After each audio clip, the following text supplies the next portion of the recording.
Chapter 7. The Importance of a Living Contact with People. Inquisitiveness is a marvelous quality for everyone, when questions are raised and answers are sought sincerely. However, when the depth of the questions is beyond man's understanding, such questions right away arouse in him a sense of fear and irritation, so that he immediately takes a pose of self-defense, and by this puts up a barrier for any sincere desire to get an answer to expand the understanding of his own mind as well. It was exactly the sort of environment that prevailed 2,000 years ago when I walked on your world, when I journeyed around the lands of the Mediterranean and studied people, and by these travels I was expanding an understanding of my mind as to how people lived, worked, and what was on their minds in different places, the people of different character and different races. And these living studies provided me many more answers than I could receive from the then scripture to the questions I would pose to myself. A living contact with people always exceeds any theory, since theory is merely a speculation based on a limited experience and an attempt to draw generalized conclusions. Meanwhile, a living contact with a person provides you the living vibrations that the person you are in a direct relationship with is emanating both to you and to the environment. And theory does not investigate these vibrations, for it is impossible to define them by some definite conclusion, since these vibrations are all individual and unique, for they are living and ever-changing. And even the vibrations emanated by the same man might be a one frequency at one moment and already different at another moment. Vibrations emanated by the same man. Chapter 8. The Problem of Psychology and Psychiatry. Today your science investigates only man's psychology, while absolutely leaving out of its view a living and real source of the investigator of this very psychology and man's living relationship with the source. This source is that very first source and great center that is holding the whole creation in his arms. That is why it is impossible to have a scientific theory that denies the source of the phenomenon under investigation.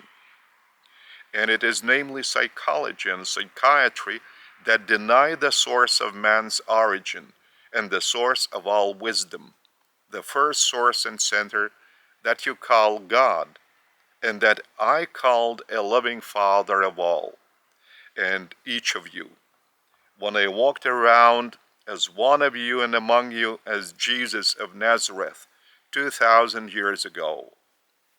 That is why your psychology and psychiatry have found themselves in a deadlock by trying to solve the problems of man's disrupted spiritual energetic inner vibrating that causes suffering to man ever more and more. And these problems shall ever increase, while the chances for psychology and psychiatry to help such poor and despairing people by no means shall change, if the psychologists and psychiatrists making attempts to render assistance will not experience the operation of the first source and center within themselves, and will not realize that all the diseases start with the disruption of the vibrations of his love ocean that are being poured out evenly and ceaselessly upon all creation and upon every creature. It is only by helping these poor and suffering brethren of mine, and who are also their brethren, open up to these love vibrations permanently and ceaselessly, being sent by the first source and center, that they shall cure them from such diseases that in reality testify to nothing else but a shortage of these love vibrations within them. Chapter 9. My environment. I did not come to this world entertaining a desire to bring to the people a concept of a theoretical supreme power, of a theoretical supreme mind, of a theoretical supreme consciousness, of that which you used to call Yahweh or Yahweh, God of Israel, the Father of Israel. But rather I came to this wonderful world to show you a way that you can find peace and bliss and experience a real satisfaction within your own selves by having a real and living bond with these love vibrations of that supreme power, of that supreme mind, of that supreme consciousness, truly bathing you as a space ocean, even within your own selves, as well as to show you how to feel and discover these love vibrations. And after that you could believe my words, for you could experience all this by yourselves, and by this confirm the truth of my words in your own living. I chose simple, ordinary young men who had a better chance of not getting frightened by such a path to within that would completely deny the path that had been laid down for them by the rabbis and Pharisees, by the scribes and teachers of the scripture they called holy in the course of centuries. By saying I chose ordinary men who lived in that generation and in that place where I was on my mission of revealing that very same God, Father, to all men, I mean ordinary people who were inclined to believe my word and my teaching of one God, the Father, to all people, and a brotherhood interrelationship among all men. However, you must not think that those simple men were uneducated at all, and could not even read.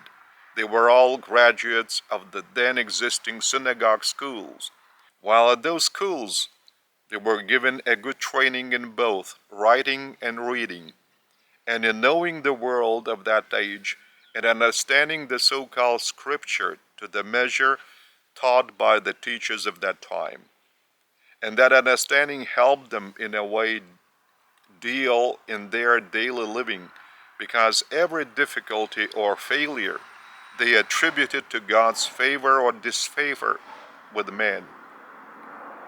If a man had his life in abundance, it meant that God loved that man and showed him favor by demonstrating greater attention that was manifested in material wealth and a better material living. Meanwhile, for those who had a hard life, who were crippled or sick, who had to suffer physical afflictions, and who, according to the then understanding, were repudiated from the abundance of God's mercy, testify to nothing else but the fact that God did not love those people that much. Due to those beliefs that they received at the synagogue schools, while rabbis, in addition to it at their academies, where the then teaching of rabbis was laying emphasis that it was only they and the scribes who had exclusive authority given to them by God to teach all the other Jews what they considered to be the truths of the scripture, and by this God showed them even greater favor and came closer to them. Such a stratified society had no remorse that everything was regulated that way from the very moment of man's birth. The more so that in this structure no place was left for women. They did not receive any education at all, even at those primitive synagogue schools.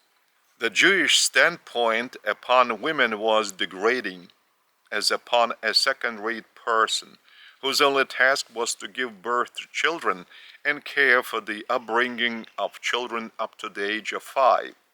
Beyond this age, all the responsibility for the child's upbringing would pass into the hands of the father. True, that applied only to boys. The care of girls remained in the hands of their mothers. However, their only duty was to prepare the girl for motherhood. Meanwhile, the Gentiles were not considered by the Jews to be even people. They were equal to animals, and even the killing of a Gentile was not considered to be a great sin. This wrong attitude within the society that looked upon itself as an exceptional people that had been entrusted by the Father of Israel, Yahweh, with a special role as the only people to deliver a teaching from their own scripture as from the true source, could by no means bring in a mutual love and a strong spiritual bond and association. Since this system was introduced right at the birth of a child and continued on throughout man's lifespan, dominated by the role of the rabbis with their distorted teaching about God, who chastised a disobedient man and showed an exceptional favor to those whom he liked, it was a slim chance that among the Jews there might appear a free man who could surpass this teaching, enslaving the mind, so that by his own teaching he would make an attempt to explain to others that God loved all uniformly without any calculation. He equally loved not only the Jews, but also the Gentiles, that were hated by the Jews so much they were not even treated as humans. And the Roman oppression was despised by the Jews, even though they could not resist it due to their small numbers. However, being not a numerous people, they satisfied their inner ego by showing their disdain to the Gentiles, even to Caesar, that those oppressors were not worthy to be treated as their equals. That was the situation I could not take. How was it possible to teach such a God who loved some while he did not love others, who provided wealth and living in material abundance to some while he denied this similar living and sent suffering instead to others? How could there exist such a God who required a blood sacrifice on the altar to give his forgiveness and show his favor, and he would not manifest any favor to a Gentile even for the sacrifice, merely due to the fact that the person was a Gentile? This type of environment and life were by no means acceptable to me.